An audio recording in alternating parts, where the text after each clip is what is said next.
A motor lifts a 50 kilogram load vertically at a constant speed of 2 meters per second. What is the power output of the motor? Use gravity is equal to 10 meters per second square.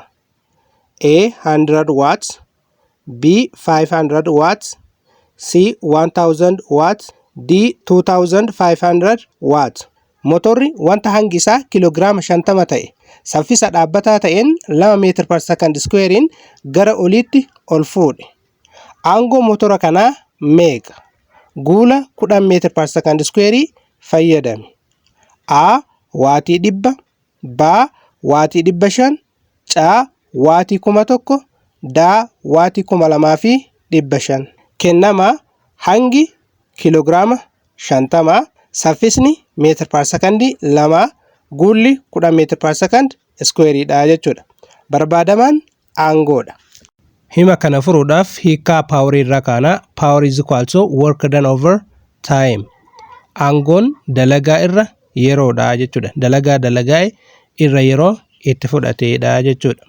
Dalagaa jechuun ammootu humna baay'isuu qaxxaamuraati. Humna qaxxaamuraan baay'isnee dalagaa argannaa jechuudha. Kanaaf iddoo dalagaa kana humna baay'isuu qaxxaamuraa jechuu ni dandeenya jechuudha. Qaxxaamurri irra yeroon ariitii wajjin wal qixa.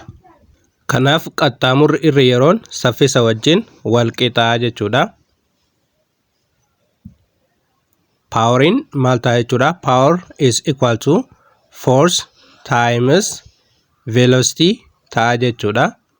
Aangoon wal qixa ta'a, humna baay'isuu ariitii ta'a jechuudha. Humni nuti asitti qabnu humna harkisa dacheeti. Mass times gravity ta'a jechuudha. Mass times gravity times velocity. Kanaaf aangoon wal qixa ta'a. Hanga qaamichaa baay'isuu guula harkisa dachee baay'isuu ariitii qaamichaa ta'a jechuudha.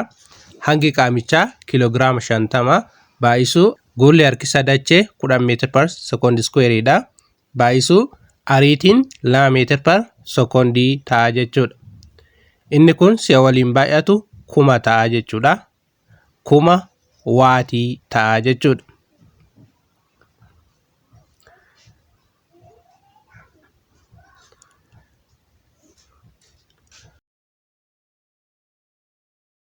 Kilogram meter per second square times meter per secondin waatii wajjin wal qixa. Innis kilograama baay'isuu meter square per second square times 1 over secondin waatii wajjin wal qixa. Kilogram meter square per second squarein juulii wajjin wal qixa. Juulii baay'isuu tokkorra secondii joule per secondii ta'a jechuudha. Joule per secondin ammoo waatii wajjin wal qixa. So the correct answer is C 1000 watts.